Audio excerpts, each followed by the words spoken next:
stok, tapi kita nggak tahu apa yang terjadi di pasaran. Oke.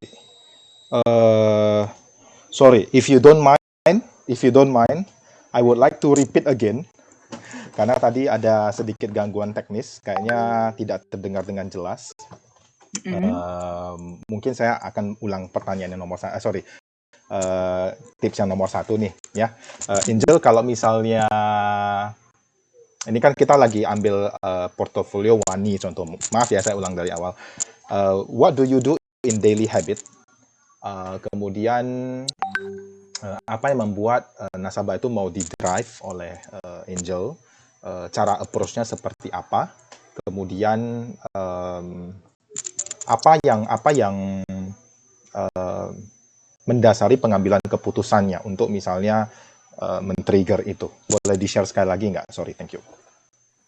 Kalau lebih tepatnya sih karena sama nasabah juga udah ada kepercayaan ya aku, karena kan bangun kepercayaannya terlebih dahulu. Terus juga nasabah awalnya aku masih ingat tuh cuman masuknya tuh 200 juta dulu di awal. Dia mau kasih kita coba-coba tes main dulu, ya udah coba kamu tes dulu deh main dapat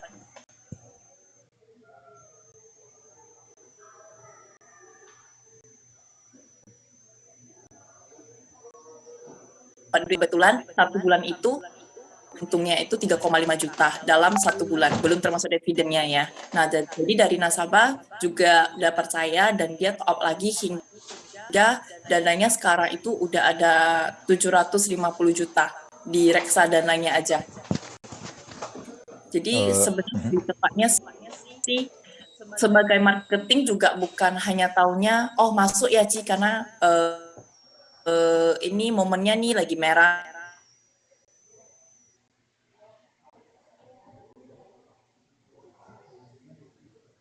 nih sebenarnya.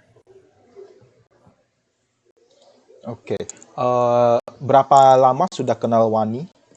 Udah 2 tahun kok, 2 tahun. Oke.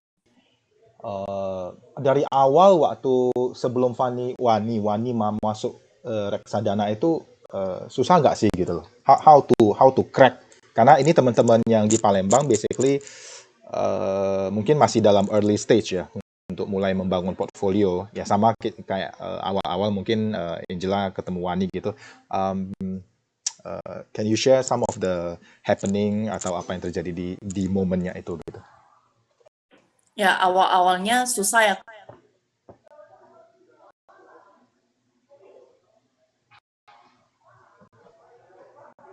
Aku sih masuk saham itu pernah udah pasti ditolak nasabah yang bukan nasabah yang agresif gitu. Dan terlebih lagi ini nasabahnya kita mesti baca dulu karakter nasabahnya itu seperti apa terlebih dahulu. Nasabahnya tipenya agresif kah, moderat kah, atau seperti apa. Nah kebetulan nasabah ini nasabah yang memang mindsetnya deposito aja terus. Yang penting dia tiap bulan dapat bunga tabungan gitu.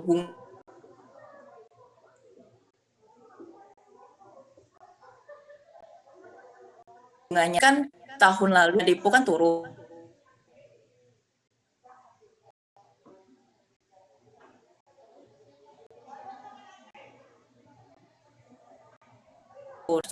Ya itu loh awalnya nasabah juga gak langsung interesting sih sama apa yang kita bilang. Tapi dia cuma kasih 200 juta terlebih dahulu untuk masuk di reksadana. Jadi kalau teman-teman yang mungkin agak kesusahan jual reksadana, jangan langsung info ke nasabah main sahamnya, tapi bangun dulu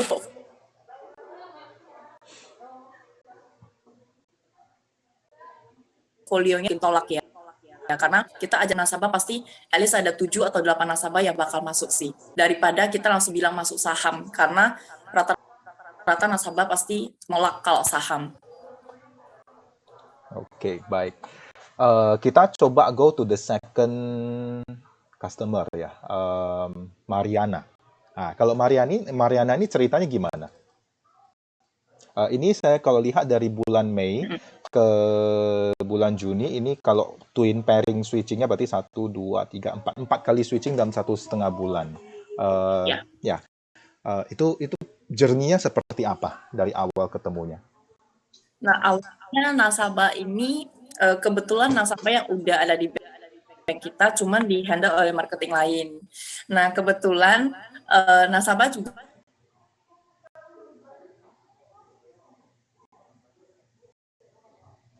nggak mau yang namanya masuk di sembarangan deposito aja. Jadi dananya itu ada 1 M tuh ada deposito tok. Nah, jadi pas jumpa nasabah awalnya ngomong-ngomong deposito dulu, bahas-bahas soal bunga tabungan gitu. Dan kebetulan kalau di Medan kan terkenal kalkulator orang-orang bisnis itu kan hebat kali ya, kan Cina nggak mau rugi gitu.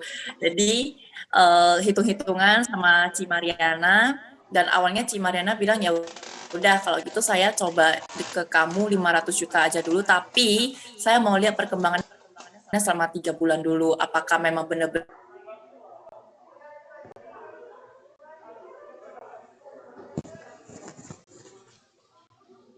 juga, termasuk nasabah yang dia wajar sih kalau nasabah memang agak worry gitu ya, agak takut. Nah, kebetulan selama 3 bulan kita switching dan nasabah selama 3 bulan itu dia udah bisa dapat 5,8 juta gitu, udah mau 6 juta. Kan lumayan besar daripada deposito. Karena kan kalau dibilang deposito ada potong pajak lagi, sedangkan kalau di reksadana,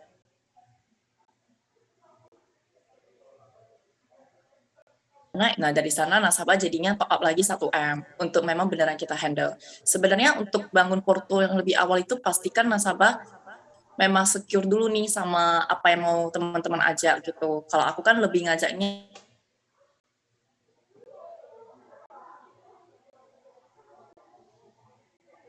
bisa encourage nasabah lagi, kebetulan dapat uang tambahan lagi, uang jajan lah gitu. Pasti nasabah senang sih kalau di info gitu.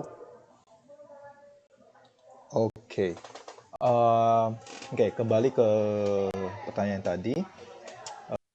Habit apa yang Angela lakukan sehingga bisa memunculkan suatu pengambilan keputusan? Saya nggak bilang every time you switching very accurate karena market. You agree with that lah, Angela, right? Tapi kira-kira habit apa yang dibangun sehingga bisa memperkaya diri kita dan confidence kita untuk ketika mengambil keputusan maupun advice ke customer? Kalau ditanya habit, ya pastinya tiap bulan kan tetap harus ada revenue ya aku ya.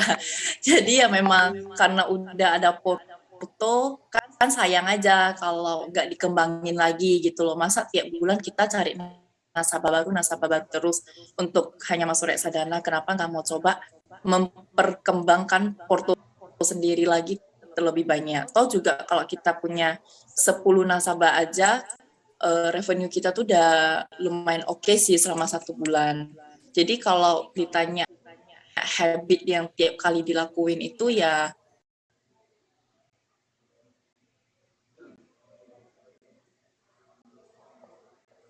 tetap harus bangun. Pernah sih di bulan berapa ya tahun lalu kalau nggak salah, IHSG itu parah banget, cuma bisa switching sekali dan mau nggak mau barusan cari nasabah baru untuk masuk reksadana baru lagi. Oke, baik. Total sementara ini berapa nasabah yang ada di dalam basket portfolionya Angela yang di-manage oleh Angela?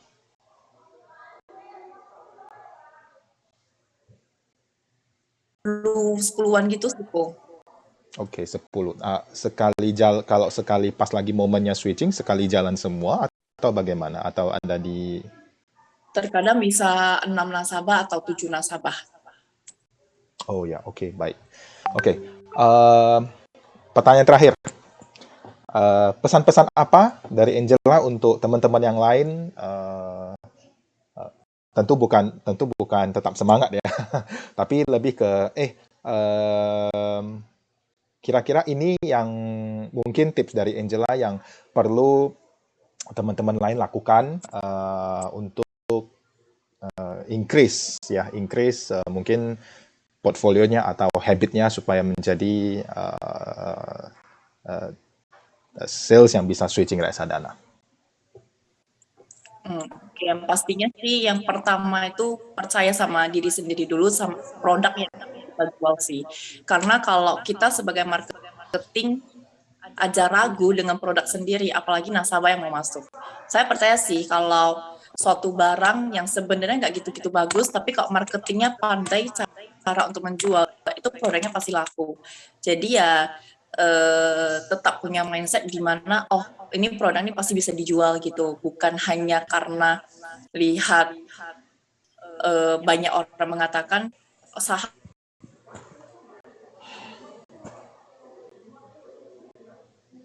nggak bisa berdiri dan upgrade tuh dalam update market juga. Coba bisa tanya-tanya investment spesialis, cara lihat analisa seperti apa. Dan biasanya sih kalau angel kadang 1 minggu sekali kan di TikTok itu kan ada kayak tentang investment gitu. Nah itu biasa sih saya ada dengar-dengar dan ikut-ikut aja sih gitu. Dia biasa sih live gitu. Jadi lebih ke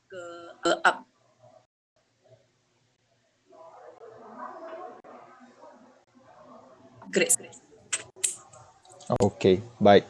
Oke, siap. Saya nggak mau lewat 10 menit, nanti bayarnya 100 juta, kata Angela. Haha, siap. Bercanda. Tapi thank you banget waktunya yang sangat berharga, Angela, dan teman-teman Palembang nanti bisa hopefully get something from your inspiring story. Thank you, Angela. Nanti kita undang lagi di kesempatan berikutnya ya. Boleh nanya dikit nggak, Pak? Oh, boleh. Silakan. Oh, ada pertanyaan. Wih, silakan. Ayo, seneng gua.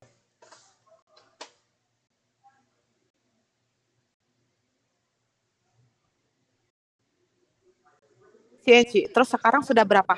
Mulai dari berapa dan sekarang udah berapa? Berarti totalnya ya. Awal mulainya biasanya kan mulai dari kecil-kecil. Nah, Angel mulainya dari berapa biasanya? Mulainya dari 1 juta dulu. Ini yang pure aku ya.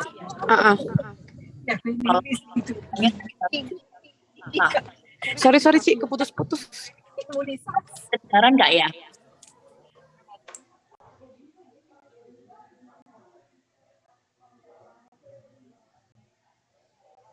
Halo. Awalnya nominalnya itu mulai dari 100 juta dulu. Karena masih dapat revenue minimal 1 juta. Sekarang totalnya udah ada sekitaran 5M gitu.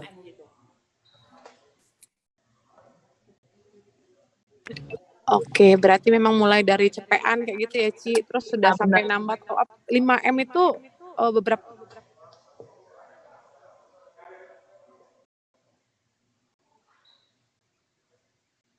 nasabah gitu.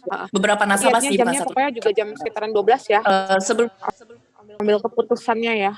Mau switch atau enggak. Iya.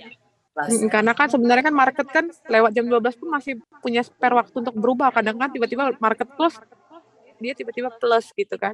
Ya, benar-benar. Dan itu jarang sih terjadi. Kalau selama 1 bulan palingnya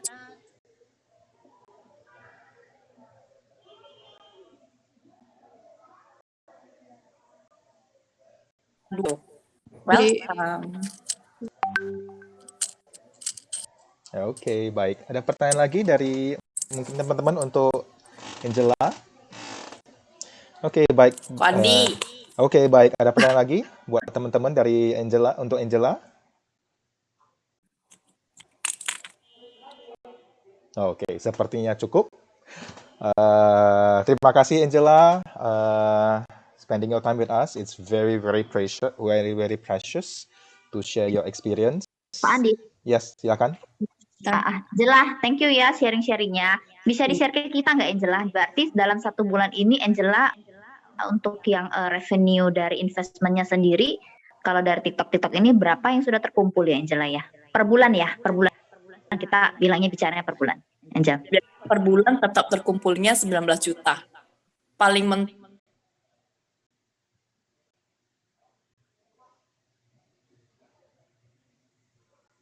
TikTok itu 20 kadang 22. Ya, total dari dananya itu ada 5 miliar.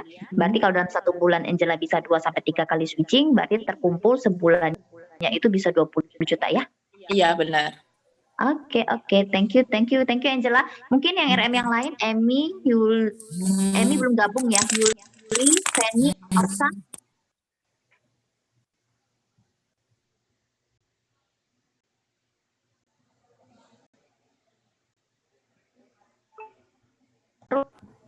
Oksan, kalau mau tanya boleh Oksan. Iya, saya belum. Supaya biar nggak kagok nantinya Oksan. Oke, siap. Oke, kayaknya kita perlu putus dulu dengan Angela. Oksan.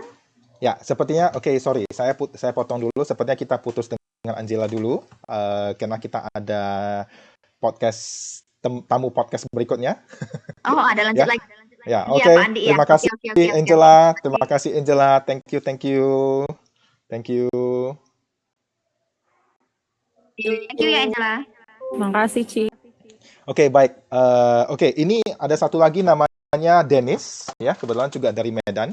Halo, Dennis. Ya, kok sore. Oke, baik. Mungkin tadi Dennis sudah sempat sekilas ikutin. Jadi to the point. Jadi ini teman-teman juga ada terima bahan dari Dennis, yaitu namanya Fani dan Pandi Husin. Mungkin kita ambil Pandi Ya. Husin dulu. Boleh cerita Pandi Husin itu awalnya seperti apa ketemu, kemudian progresnya seperti apa, dan what do you do to Pandi Husin kok bisa sehingga dia bisa ikut switching gitu loh kira-kira, Dennis. Oke, awalnya ini kebetulan Aceh sih, karena usianya udah 50-an.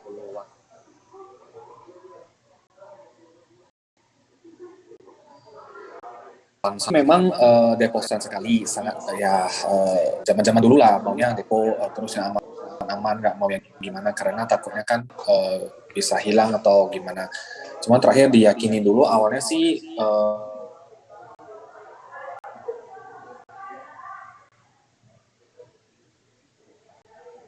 FR-nya udah profit, share reksadana ke Aceh-nya. Aceh-nya memang nggak ngerti, cuma kita kasih penjelasan dengan bahasa yang sederhana mungkin, jadi Aceh-nya bisa mengerti, dan akhirnya Aceh-nya jual sebagian FR-nya untuk masuk ke reksadana. Jadi saya olah, terakhir sudah profit, sudah sempat sell yang produk lain, yang reksadana dengan merek lain.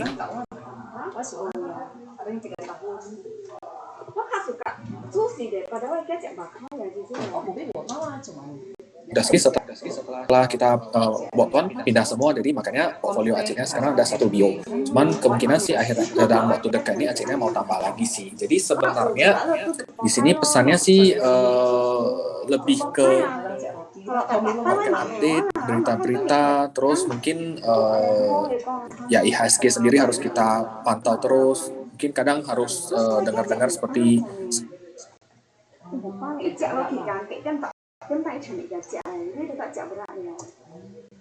coba pahami apa itu support resistance, terus ya market update sama berita harus kita kuasai semua sih. Jadi kita tahu ini akan bergeraknya kira-kiranya kemana. Memang nggak pasti, cuman kira-kiranya sepertinya akan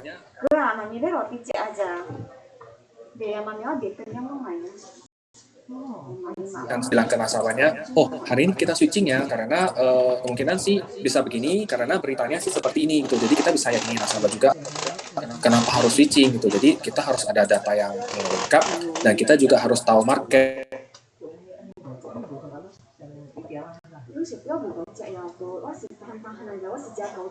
Ya, setidaknya dengan market update, dengan kita baca-baca setiap paginya broadcast ataupun dari aplikasi seperti CNN, Detikcom, semua itu kita baca. Mudah-mudahan portfolio nasabah yang kita kelola itu bisa bagus sih, dan nasabah juga senang gitu.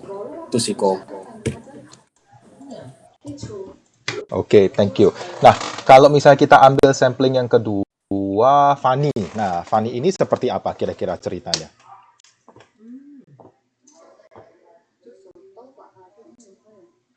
Fani hampir sama juga, berumur juga. Cuman yang ini case-nya agak beda karena memang dia nggak mau tahu apa-apa. Pokoknya percaya aja, kamu yang kelola deh, kamu urus aja gimana. Saya mau taunya profit gitu. Jadi terakhir ya saya bilang oke, ini percayakan ke saya coba bantu ya AI ya, ini karena AI juga sih. Nah, terakhir dalam saya switchingnya sih bareng untuk Pandi Husin sama Fani.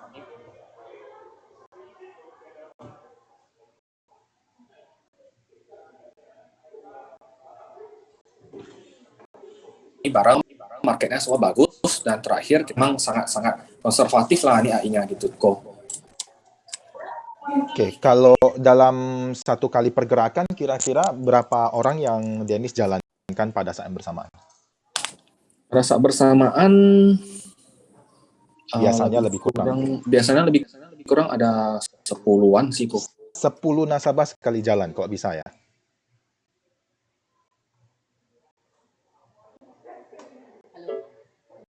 MTU kan nggak bisa, jadi kita tinggal CAI switching ya gitu. Tapi kalau misalnya ada yang nasabahnya memang nggak bisa pakai M2U, ya terpaksa harus ke cabang tanda tangan gitu. Oke, baik. Oke, mungkin dalam Dennis saya lebih banyak membuka Q&A ya. Mungkin ada teman-teman yang mau tanya langsung ke Dennis karena tadi udah dengar cerita kan. Ini dan ini saya pikir lebih kurang sama. Kira-kira ada yang mau teman-teman tanyakan? Dennis kasih saya juga sisa 5 menit karena itu saya harus bayar 100 juta katanya.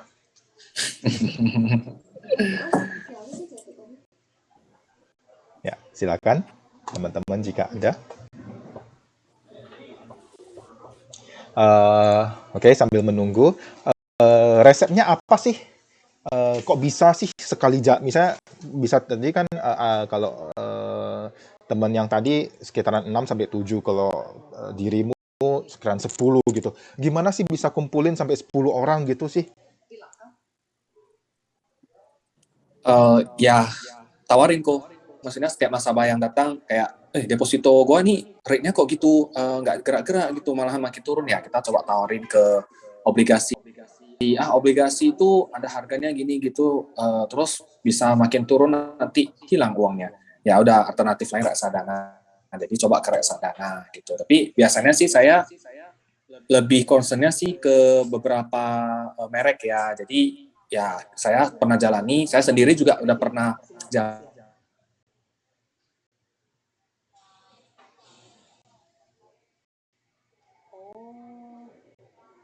Oh, ini geraknya seperti ini loh, gitu-gitu sih kok. Oke, baik. Silakan teman-teman, ada pertanyaan untuk Dennis karena sebentar lagi Dennis sudah mau zoom lagi.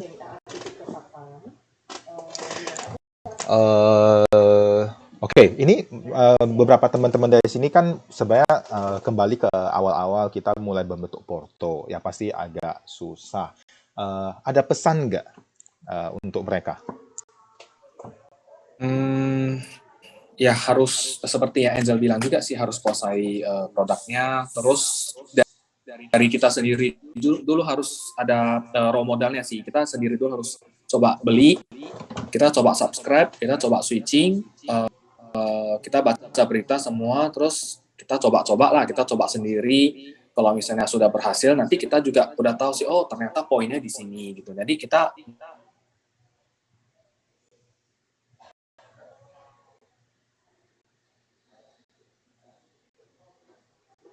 bisa harus switching, kapan saatnya kita harus stay. Seperti yang mungkin sebelumnya Ko Andi pernah bilang, itu ada model piramida, itu bagus banget sih. Teman-teman juga harus coba model piramida itu sangat rekomendasi sih.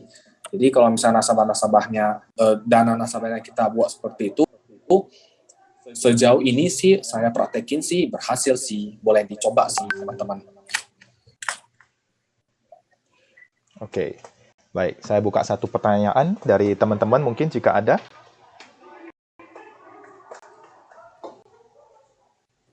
Mungkin Cianti atau Yuli, Oksan, Fanny.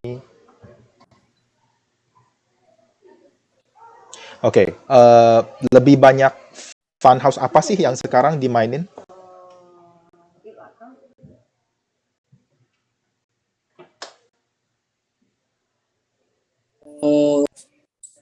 Karena yang tadi kebanyakan nasabahnya deposan, jadi kalau misalnya fund house yang lain kan di depan kita harus charge dulu. Jadi nasabahnya lah kita belum apa-apa udah di charge, jadi ya kita saranin Manulife gitu. Itu sih concernnya. Tapi kalau nasabah yang udah pemain sih kita ke fund house yang lain sih kok. Oh ya udah, oke, baik.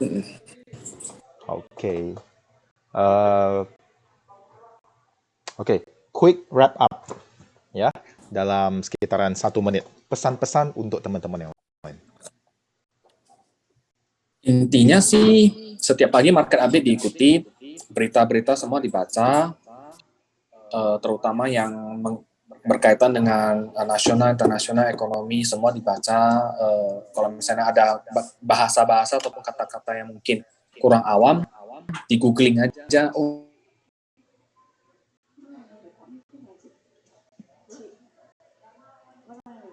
oh ini kita bisa tahu gitu, kita bisa lah untuk jualannya, karena kan reksadana ini sendiri kan berkaitan dengan nasional maupun internasional, ekonomi dalam negeri maupun luar negeri. Jadi kita harus tahu semua berita-berita, kita harus baca. Intinya sih itu sih. Jadi kita bisa kuasai lebih lanjut si pergerakannya reksadana ini seperti apa gitu. Oke, baik. Terima kasih, Dennis. Thank you sudah bisa sharing experience-nya juga. Semoga inspired untuk teman-teman yang lain ya. 1 menit, masih sisa 1 menit sebelum saya disuruh bayar 100 juta oleh Dennis karena mau ikut Zoom lagi ya. Oke, thank you. I'll see you again on the next podcast ya. Thank you, Dennis. Thank you, Ko. Thank you, siap.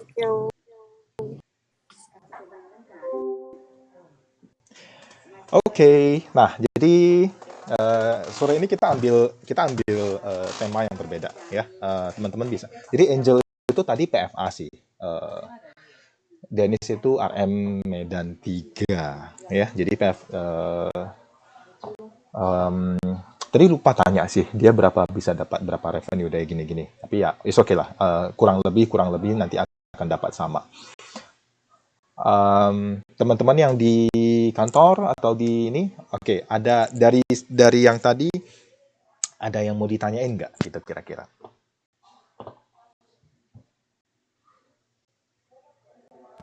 Belum, Pak. Oke. Belum, Pak. Oke. Saya nggak bisa share Excel-nya karena itu harus pindah komputer.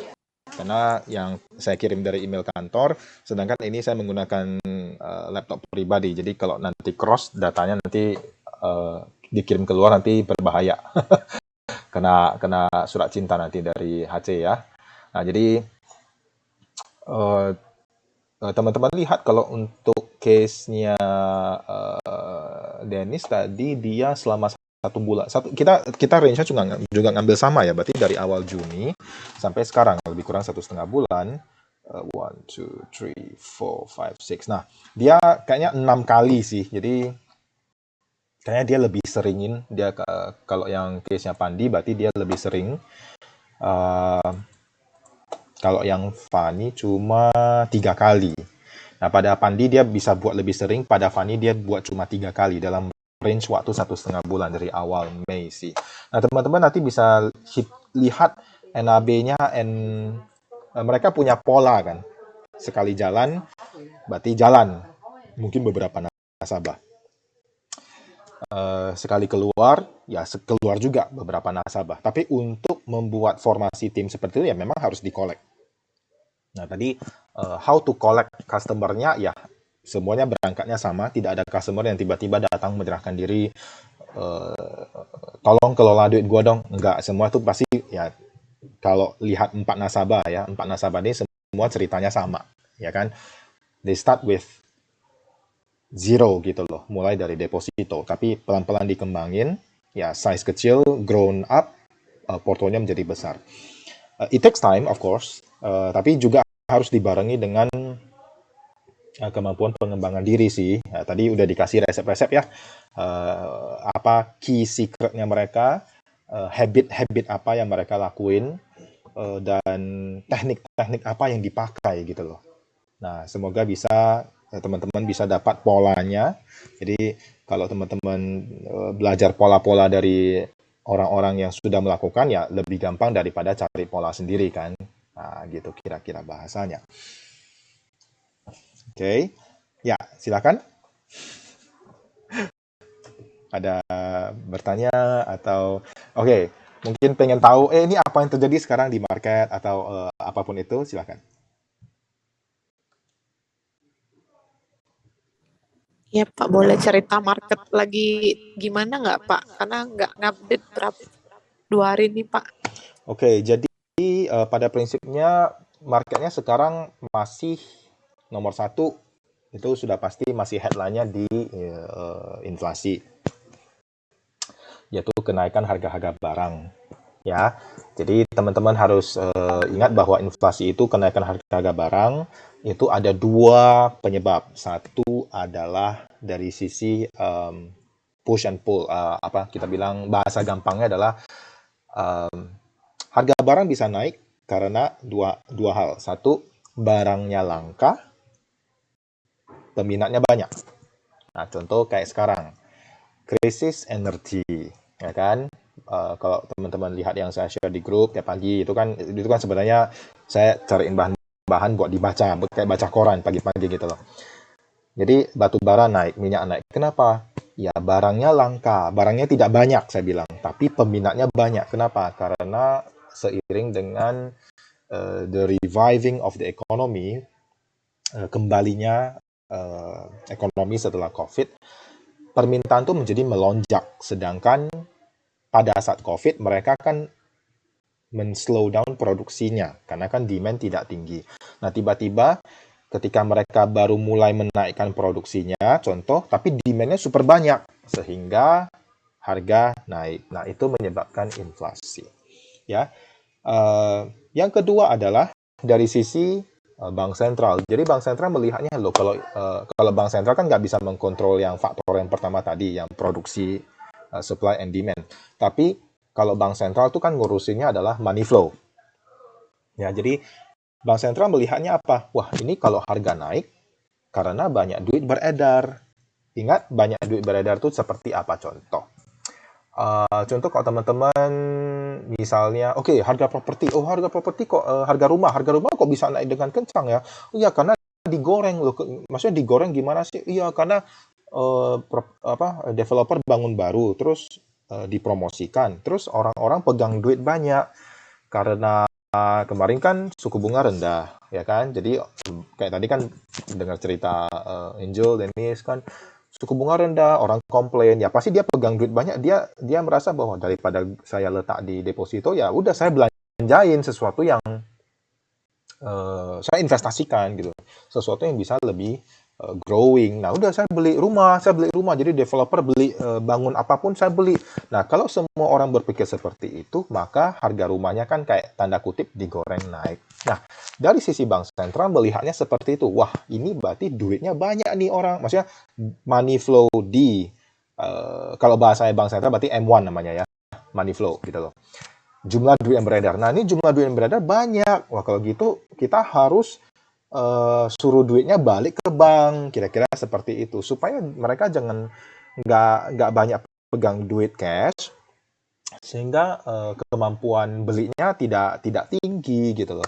Nah, that's why let's say kalau misalnya di US ya itu inflasinya sekarang 8-9%, ya kan. Sedangkan kalau rate let's say BI rate-nya sana ya, BI Fed rate-nya sana ya cuma sekitar 1,75 saat ini. Berarti kira-kira kita bilang aja depositonya 2% di sana, deposito USD-nya. Nah, which mean artinya kalau secara hitung-hitungan sebenarnya duitnya menjadi minus. Artinya tidak ada kemampuan, daya belinya menjadi berkurang. Kenapa? Wong harga barang naik misalnya 7-8%, depositonya cuma 2. Berarti kan duit saya mengecil 5%. Kira-kira seperti bahasa simpelnya. Nah, itulah kenapa dari sisi bank sentral mereka mencoba untuk menaikkan suku bunga. Dengan harapan apa? Duitnya akan kembali ke dalam bank, ke dalam financial industry. Kemudian harga mereka tidak banyak belanja, ya harga akan turun, inflasi turun, kira-kira seperti itu. Nah, jadi kembali ke yang tadi, headline-nya ya sekarang masih seputar inflasi. Difaktorkan oleh 2 poin ya tadi ya. Satu, yang tadi dari sudut pandang bank sentral, yaitu banyak duit berputar di market, dan kemudian dari sisi yang satu produksi. Nah, ini diperparah oleh kejadian Rusia Ukraina. Memang hanya 2 negara, tapi kebetulan karena mereka termasuk salah satu produsen minyak dan juga gas dan juga gandum yang utama di dunia, ya, itu mengganggu supply chain. Nah, jadi secara langsung mereka mengganggu supply chain. Supply chain itu apa? Supply chain berarti proses rantai distribusi. Akhirnya supply menjadi tidak banyak. Contoh gandum, ya lu bayangin Indonesia Indominya kuat banget gitu loh. Jadi itu salah satu gandumnya juga datang dari luar negeri karena dalam negeri kan nggak bisa produksi gandum kan, pasti diimpor. Nah kalau suplainya terganggu berarti harga gandumnya naik. Nah kalau harga gandum naik ya berarti kira-kira Indominya naik gitu loh kira-kira bahasanya. Padahal nggak ada hubungan sama luar, tapi secara langsung kita terimpact karena bahan bakunya naik. Nah, ini diperparah oleh tadi harga minyak naik, nah, ya kan? Sebenarnya saya mau kasih tahu ya, Pertalite itu harga keekonomiannya itu sekarang sudah hampir mendekati 10.000 per liter. Saya kasih tahu. Tapi kenapa masih di bawah 8.000? Jadi selisih 2.000-nya gimana? Itu ditanggung oleh pemerintah. Nah, itu. Ya. Jadi setiap liter yang Pertalite yang dibeli itu 2.000-nya kira-kira ya 2.000-annya itu ditanggung pemerintah. Kalau ini berlanjut, kenapa gitu? Karena harga minyak di pasar bahan bakunya sudah tinggi banget. Sudah di atas $100 per barel. Which mean artinya kalau ini berlangsung lebih lama, dan struktur keuangan pemerintahnya akan cekak gitu loh, akan ya boros lah, cekak, tumpur lah kira-kira bahasanya seperti itu. Ya, kalau Pertamax beda, itu ikut harga keekonomian market. Nah, dulu Pertamax 9.000, Pertalite 7.000, selisihnya cuma 2.000 contoh ya kan, 1.400-an lah pada saat itu. Sekarang Pertamax-nya 13.000. Pertalite-nya masih di bawah 8.000. Selisihnya menjadi 4.000 contoh. 5.000. So, banyak orang beralih dari Pertamax ke Pertalite. Nah, makanya pemerintah, kalau teman-teman baca ini beberapa headline beberapa waktu yang lalu, mereka akan mulai meregulate, mereka akan mulai meregulasi, memperketat Pertalite-nya dengan apa? Pembelian Pertalite harus pakai aplikasi, karena itu mau didata.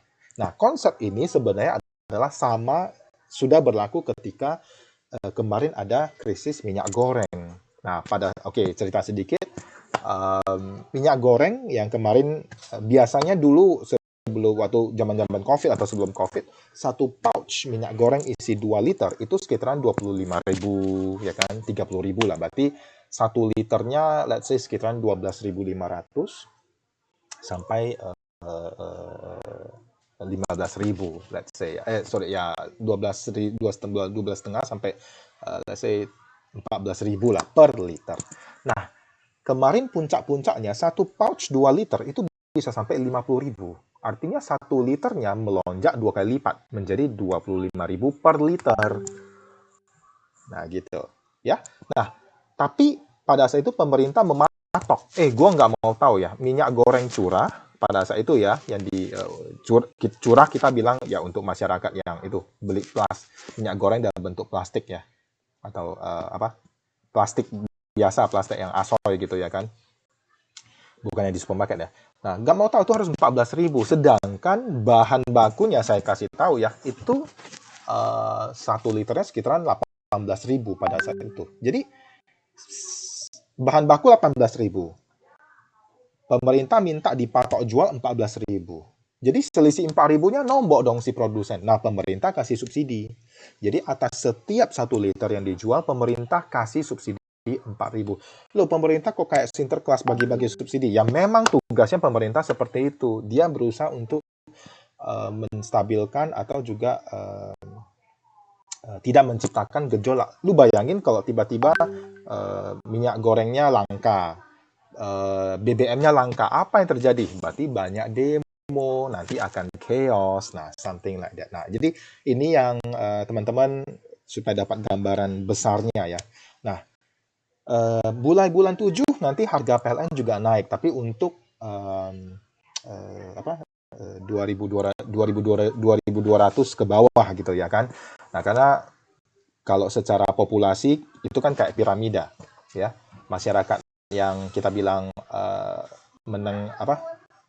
bawah lah ya, itu kan paling banyak gitu loh ya, yang listriknya sekitar 900 atau 1.300. Nah, itu tidak naik, tapi 2.200 ke atas itu naik.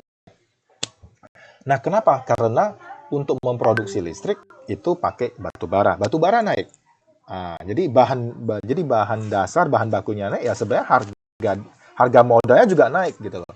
Kemudian gas, gasnya juga naik gitu loh.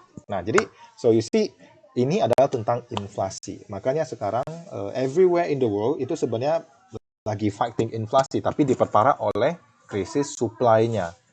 Jadi teman-teman lihat tadi pagi yang saya sharing di grup, itu beberapa negara besar, even sekarang yang dulunya sudah teriak-teriak, maksudnya dulunya mencanangkan akan go green, akan shifting, berubah dari fossil fuel lah kita bilang ya. Fossil fuel berarti menggunakan minyak atau batu bara gitu ya kan. Dulunya kan bilang mau mencanangkan go green ya kan, clean energy lah ya kan, atau renewable energy di tahun 2050. Tapi karena sekarang pasokannya langka, dan ini mendekati musim dingin, karena ini di bulan 6 kan, nanti bulan 10, bulan 11 kan mereka sudah mulai masuk musim dingin, dan harus dijaga supaya pasokannya itu bisa tetap supply listrik ya, atau gas ke rumah-rumah. Nah, that's why mereka akhirnya mulai mengaktifkan kembali old energinya itu, yaitu pembangkit batu bara. Nah, itu sih. So that will be the main headline untuk sekarang. Ya, kira-kira seperti itu.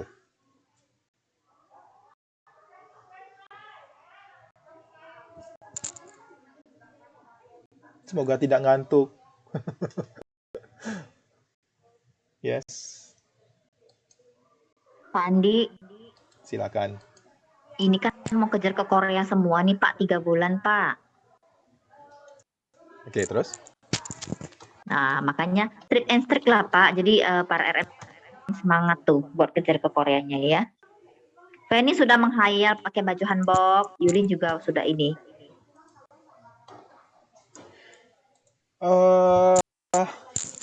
Ya jualan. Untuk RM kan enggak Pak, gini. Kalau untuk RM kan targetnya adalah 300 juta per 3 bulan ya Pak ya, untuk yang investment kan. Itu kan bisa didapat dari investment dan forex. Nah, kalau menurut Pak Andi nih, kalau misalnya mau berangkat ke Korea dengan komposisi seperti itu kan berarti 1 bulan kan harus 100 juta tuh, ya enggak? Berarti 100 juta, berarti untuk yang investmentnya sendiri untuk MF, berarti si RM itu tersebut harus punya portofolio berapa, terus dengan asumsi TikTok-TikTokannya memungkinkan 1 bulan itu yang sering terjadi itu 1 bulan tuh bisa ke 4 kali untuk melakukan switching, atau 2 atau 3 gitu Pak. Boleh sharing Pak? Oke, saya mulai dari pertanyaan terakhir, apakah satu bulan bisa switching 2, 3, 4 kali? Ya, itu depends on the market. Ya, nobody can predict. Maksudnya, ya saya nggak bisa bilang, oh bulan depan tuh pasti bisa switching 8 kali. It doesn't work that way. Ya, tapi itu adalah prosesnya yang di market. Pertanyaan berikutnya, how much portfolio do you need to collect ya untuk bisa dapat segitu? Well,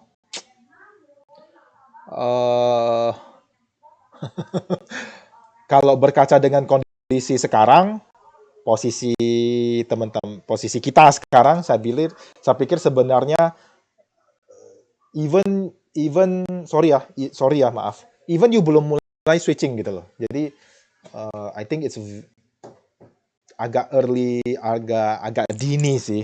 Kalau mungkin tadi cerita dengan tadi teman-teman yang 2 tadi, ya mungkin mereka kan sudah mulai warming up, jadi mereka tinggal upsize volumenya gitu loh.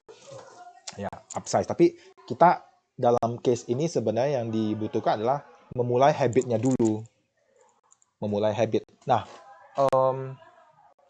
kalau saya lihat sekarang antara bonds sama reksadana, kita kan pasti lebih banyak heavy di bonds. Tapi habit untuk mulai membentuk porto reksadana itu tidak boleh ditinggalin, karena teman-teman tadi sudah dengar dari Angel, basically ya 1 bulan ya konsisten ya 19 nggak kemana-mana lah ya kan, dari kayaknya 5 atau 6 nasabah gitu loh. Kalau si Dennis lebih kurang sama juga. Tapi dia jadi lu punya porto reksadana yang mungkin ya, kalau misalnya teman-teman saya dudukkan di kursinya Angel, lu punya lebih kurang 19 sampai 20 juta dari reksadana, lu mungkin bisa balancekan dengan bonds-nya di sebelah kanan atau MF gitu, atau dengan forex-nya dulu gitu loh. Sampai satu titik ya. Reksadanya overgrow, baru yang lainnya dikecilin, bondsnya lu nggak pakai lagi. Sebagai informasi, kayaknya kalau saya nggak salah di Jabar itu jujur ya, mereka nggak pakai bond sama bondsnya tuh kecil banget, sampai ditanya, kok lu nggak jualan bond sih? Kok bonds lu nggak ada sih? Atau bonds lu kok nggak gerak sih? Gerakin dong bondsnya. Jadi dijawab dengan, ya ngapain gua gerakin bonds, reksadana gua switching aja bisa nyampe kok. Nah, jadi kalau secara nationwide sebenarnya yang paling kuat di reksadana itu adalah Jawa Barat, karena dia sampai tidak perlu menggunakan bonds untuk mencapai sekuat itu loh, gitu loh. Ya, saya ulangi ya, dia tidak perlu menggunakan bonds untuk mencapainya. Gitu. Makanya teman-teman mungkin kalau lihat Jawa Barat itu ya, kalau pas lagi naga, kita bilang naganya lah, the dragonnya itu jalan, ya sudah 100 juta revenue sekali gebuk, selesai. Gitu. Dia switch ya udah 300 juta, gitu loh. Oke, nah jadi kembali ke tadi pertanyaan Cianti, what to do, what to prepare, apakah bisa cepat? Untuk sekarang ya lu nggak mungkin bisa ada switching 5M kan, gitu loh. If you don't start from now, mungkin ya beberapa bulan lagi atau mungkin tahun depan you will have if you start now.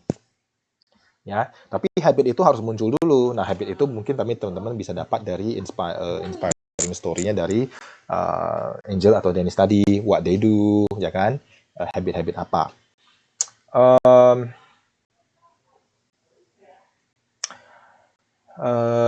Courage itu brave ya, berani tadi ya. Tadi Angel bilang keberanian.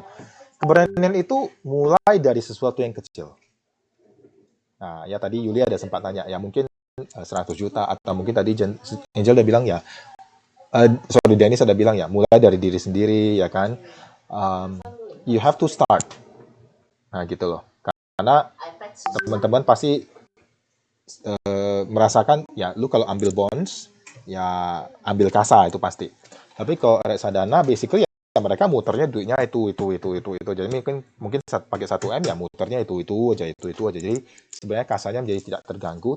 Malahan biasanya ya, tadi kan beberapa sampling story kan mereka udah cerita. Mereka dikirimin duit. Jadi mulai dari 200 sekarang jadi 750. Tadi ada dengar kan ceritanya. Nah, mulai dari gopek sekarang jadi 1M gitu loh. Nah, jadi pasti kalau sudah terasa cuannya, nasabah akan kirim duit dan itu tidak mengganggu kasa. Saya mengerti sih, makanya saya mungkin dalam kesehariannya tuh I don't push you too much gitu, karena aku tahu teman-teman pasti you have to choose between banyak hal lah ya. Jadi mempertahankan ini dan mengejar revenue pada saat yang bersama is very tough. I don't say your job is easy. Saya mengerti. I don't say your job is easy ya. Oke, saya mengerti. Ya, but mungkin ya dari sisi reksadananya itu, dari MF-nya itu basically you just switch using fund existing-nya. Jadi inilah mungkin solusi untuk mempertahankan, maksudnya tidak mengganggu kasanya. Kira-kira seperti itu, Cianti.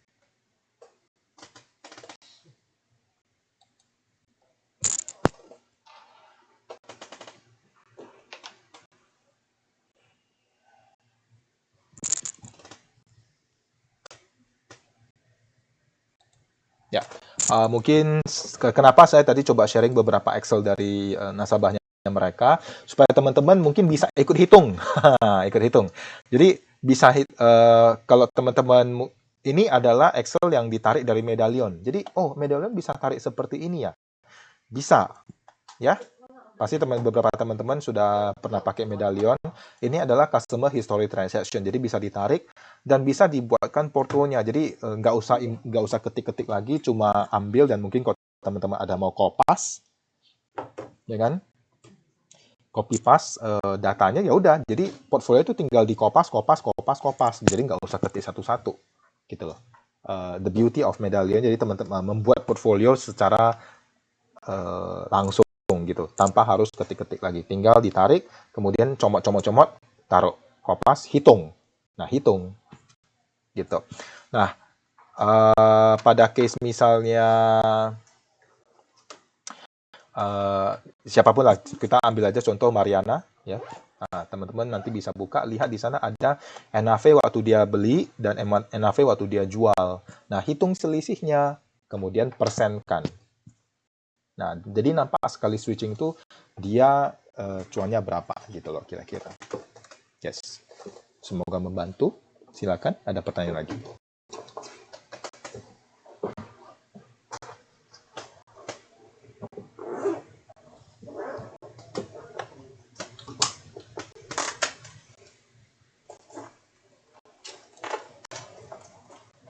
Ya.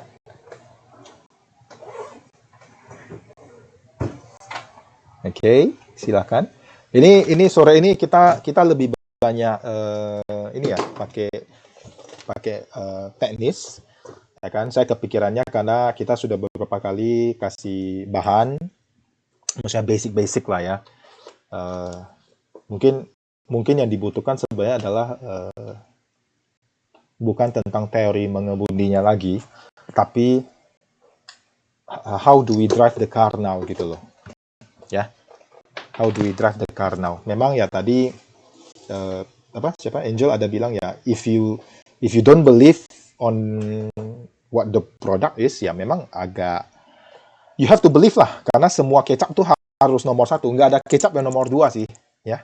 Lu mau bangok kayak, lu mau kecap ABC kayak, mau apa kalau di Medan kecap hati angsa gitu ya kan, itu semua kecap nomor 1, nggak ada kecap nomor 2.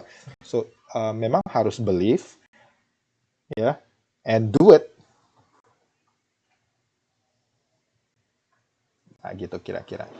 Bisa sih tetap pakai bonds, it's just that ya lu tetap harus pumping ke dalam, maksudnya lu harus beli. Sementara dia belum naik, ya lu harus beli. Kalau mau butuh 100 juta, berarti lu pakai 10M. Itu pertanyaan. Lu pakai 10M, beli FR, fee 1%, dan you hit 100 juta. Tapi kalau untuk per bulan, berarti lu butuh, in the end lu butuh 30M. Karena 10M per bulan, fee 1, let's say. Seperti itu kira-kira. Kalau hanya menggantungkan diri pada bonds. Ini sih agian sih produk harusnya dia yang lead, tapi dia suruh dia. Ya, silakan. Wah, ada peserta follow.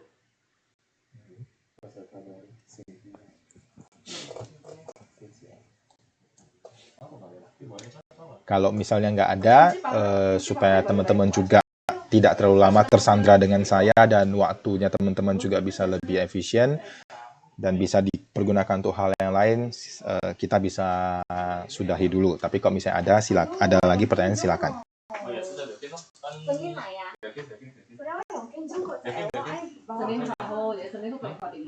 Yuli, ada pertanyaan lagi nggak, Yul? Yuli tuh pertanyaannya suka pertanyaan bodoh sih, C. Maksudnya tuh kayak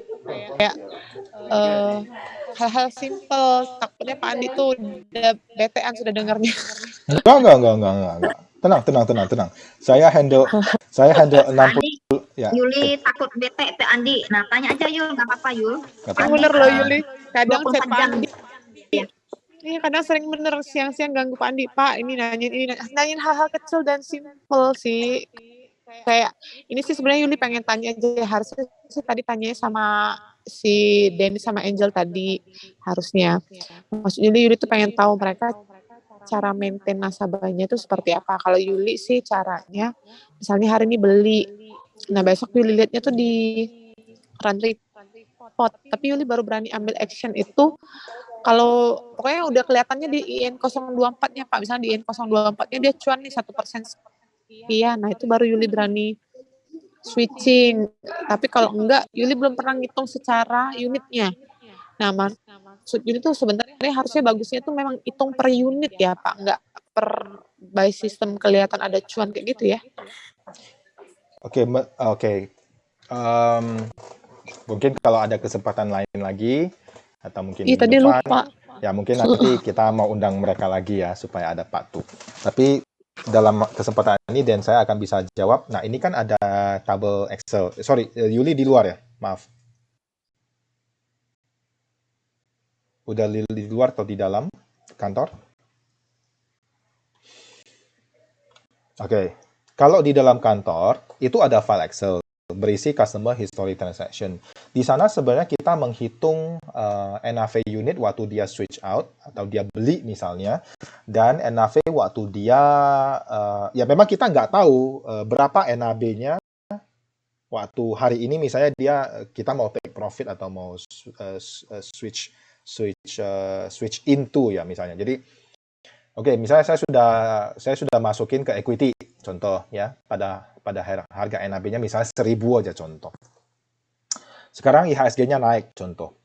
Nah, jadi yang dilakukan oleh teman-teman itu sebenarnya adalah cek dulu NAB per kemarinnya berapa. Karena kan kalau hari ini sekarang jam 11 misalnya, kita cek dulu NAB kemarinnya berapa. Misalnya NAB kemarinnya misalnya 1.000, kita beli di 1.000, kemudian NAB kemarinnya 1.020. Contoh. Berarti per kemarin ya, kita hitungnya per kemarin. Sudah cuan 20 bagi 1.000 perak. 20 bagi 1.000. Bagi harga ya, Pak ya? Ya, bagi modal awal dong. Nah, berarti 20 perak dibagi 1.000 ya, NAB waktu dia beli atau switchingnya pertama kali. Berarti kali 100, dapatnya 2%. Iya. Artinya per kemarin aja dia udah untung 2%, tapi gross ya sebelum fee misalnya. Oke. Nah, hari ini kita lihat IHSG. Oh, IHSG kayaknya lagi naik 1% lagi. Lagi naik nih, jam 11. Naik 1%. Berarti kita asumsikan kalau misalnya nanti sore pun IHSG-nya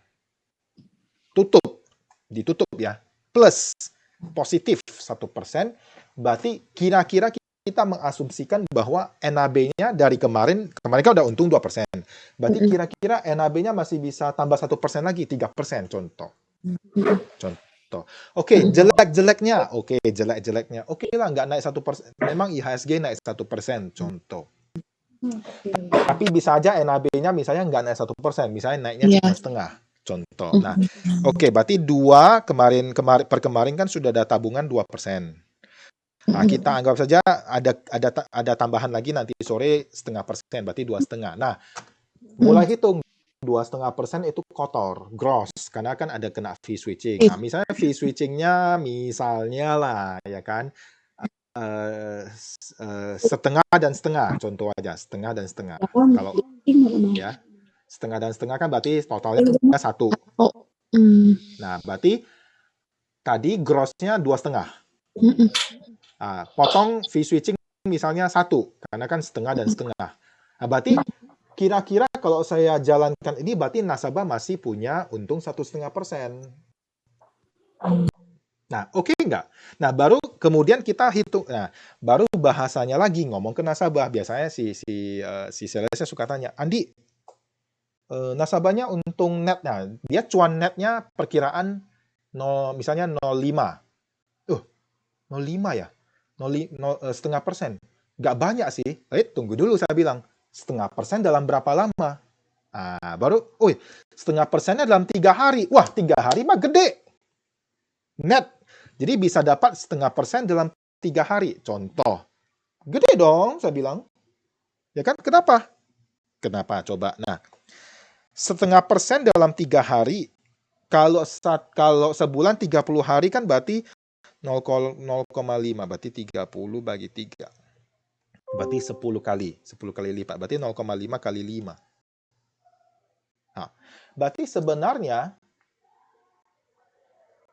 3 hari dapat. Nah, ini cara ngomongnya ya, sales pitch-nya. 3 hari dapat 0,5%. Berarti 1 bulan gimana tuh? 5%. Berapa? 5%. Setuju? Setuju? 3 hari dapat 0,5%. Kalau 30 hari berarti kan kali 10. Berarti 0,5 kali 5. Berarti 1 bulan dapat 5%. Itu setara ya. Setara 5%. Jadi sama kayak return net 5% sebulan tapi penempatan 3 hari. Nah, gitu bahasanya. Dapat nggak? Yuk. Iya, Dapat dapat Pak. nggak? Nah, kalau kita mau Dapat, Pak. lebih bombastis lagi, tadi kan 5% net per bulan, tapi penempatan cuma 3 hari. Lalu kalau mau bombastis lagi, ya udah kalikan 12. Berarti 5% net per bulan kali 12 ini sama dengan 60% net per tahun, tapi penempatan 3 hari saja. Setuju nggak?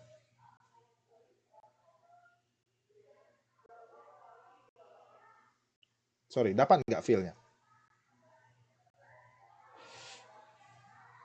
Halo. Suara saya jelas?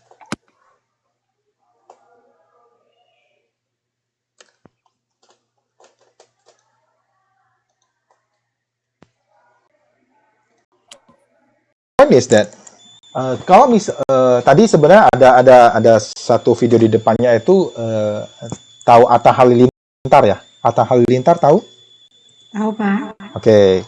Jadi ada video di mana Atta Halilintar itu mereka meeting sama si Raffi Ahmad, ada beberapa lah ya pada seleb itu. Jadi mereka diliput gitu loh. Mereka meeting. Pertanyaannya kalau misalnya tiba-tiba even ada rekening Atta Halilintar gitu. Pertanyaannya, Mak, kalau saya suka bilangnya gini, apakah jidatmu itu bisa memagnet menjadi magnet misalnya? Jidatmu berapa sih? Oh, jidat saya jidat magnetnya cuma 500 juta. Ya sudah, berarti lu memang hanya bisa memagnet 500 juta punya duit. Tapi kalau misalnya ada Atta Halilintar misalnya, duitnya misalnya 100 M, belum tentu juga dia mau kasih kamu handle. Kenapa gitu? Ya karena jidatnya nggak magnet 100 M. Nah gitu. Bahasanya adalah, apakah kita bisa memunculkan suatu aura untuk bisa memanage duit 100 M gitu loh. Nah, itu bahasanya. Kira-kira bahasanya seperti itu. Artinya ingat bahwa orang-orang sejenis itu kumpul bersama. Ya, ingat tadi ya, Raffi, Atta, entah siapa-siapa lagi lah di sana. Tadi ada 8 orang di video itu. Mereka kumpul bahas proyek gitu.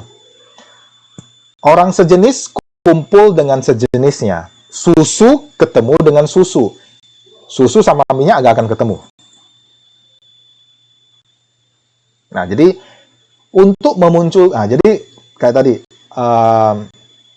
RM akan bisa akan cocok dengan nasabah yang sejenis gitu loh, yang mau trading. Nah, tinggal apakah nasabahnya mau di tradingnya atau enggak. Nah, tapi kalau misalnya contoh, salesnya lebih ke deposito minded, ketemu nasabah yang misalnya kayak saya, agresif.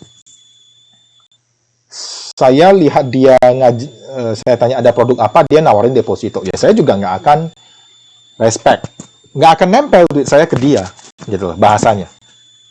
I will not attach myself to the sales karena auranya nggak cocok gitu loh. Nah, tapi kalau misalnya mungkin saya yang jiwa trader ketemu sales yang, Bapak mau trader nggak Pak Andi? Gini, saya dengerin dia, lumayan nih anak, kayaknya bisa tradingin nih. Oh yaudah, oke, nah ini gue kasih lo misalnya 100 juta dulu, lumayan deh. Oh ya happy Pak, oke, saya coba ya Pak, ya saya olah ya. Bapak lihat nanti progresnya seperti apa. Kalau ketika saya lihat hasil pengolahannya bagus ya saya kirim lagi 200 juta, contoh. Nah jadi dia berhasil memagnet duit saya gitu loh. Nah itulah yang teman-teman wajib kembangkan. Nah makanya ada RM yang mungkin dia bisa handle porto sampai dulu Medan 1 punya satu RM, portonya kayaknya hampir 1 triliun. Termasuk depo ya. Deposito keluarga tertentu yang sampai 200 M, 300 M. Nah, dia punya porto sampai 1 T, TRB-nya dia gitu loh. TRB CRM ya, port OS-nya lah gitu. Nah, itu sih. Sorry aku ngomongnya kelamaan, kebanyakan. you hear too much from me kayaknya. Tapi intinya adalah harus move supaya bisa jadi sales yang bisa menjadi magnet duit, gitu loh. Ya, oke. Mungkin sekian dari saya, Cianti. Oke, thank you Pak Andi sharing-sharingnya ya, dan thank you juga lo udah ajak RM cabang kota lain ya untuk sharing-sharing di kita juga, itu sangat bermanfaat sih Pak Oke, di kitanya. siap. Thank you juga Pak Andi waktunya ya buat ininya, Yuli, Emi, Feni bisa belajar ya dari Pak Andi ya. Thank you Pak Andi atas waktunya ya, kayaknya Pak Andi juga sudah mau pulang ya Pak ya. Belum pulang, cuma lanjut supaya teman-teman juga, karena waktu kerja saya yakin kalau saya dibandingkan sama teman-teman pasti lebih tersiksa karena waktu kerja misalnya 10 jam misalnya 10 jam dalam satu hari ya kan, jam 8 sampai jam 8 contoh, lu harus pecah-pecah antara beberapa produk gitu loh. Kalau saya kan cuma satu produk. Nah, jadi ya saya pikir your job is not easy, makanya saya mungkin kalau kemarin ada RM-nya tanya, Andi, gimana mau cari mau capai apa KPI-nya? Saya bilang, gimana mau trip ke Korea? Dia bilang, lihat, pokoknya capai KPI-mu saja. Dia langsung bilang, wih, enak banget. Lu aja yang jadi regional head. Katanya ngakak. Ya saya bilang, ya kalau saya yang penting lu capai KPI, selesai. Lu mau ke Korea dengan cara apapun terserah. Saya bilang, yang penting lu ke Korea, gitu loh. Ya kan, lu mau jualan apapun terserah. Yang penting ada satu yang tajam. Kalau saya sih fair-fair aja. It's okay. Yang penting mungkin ya, kalau dari Cianti, ya tolong teman-teman, ya bantulah Ciantinya juga. Cianti pasti juga support kalian juga sih. Kalau dari saya, pada prinsipnya ya hanya, if you manage your porto dengan baik, nasabah akan kirim kamu duit. Dan nasabah akan lebih loyal. Dan nasabah-nasabah yang main investasi itu biasanya kasanya bertumbuh. Karena dia asik kirim duit. Ya. Itu sudah proven. Karena logikanya sama. Kalau teman-teman main investasi dan bisa di-manage dengan baik, pasti kirim duit lebih banyak ke bank itu. Itu sudah proven. Sudah terbukti. Kasanya pasti akan naik dengan sendirinya. Nah, gitu. Jika di-manage dengan baik ya. Jika di-manage dengan baik. Gitu. Ya. Oke. Baik. Sekian dari saya. Terima kasih. Thank you Pak Andi. Thank you Pak Andi. Bentar. Kita foto dulu. Ayo. Yuk. Cam on dulu. Foto dulu yuk.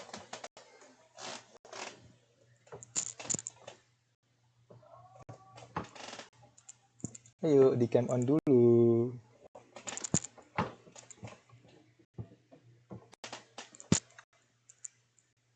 Yes. Oke, ya udah. Kalau nggak ada yang cam on, berarti saya fotoin aja ya. Oke, 1, 2, 3. Oke. Oke, 1, 2, 3.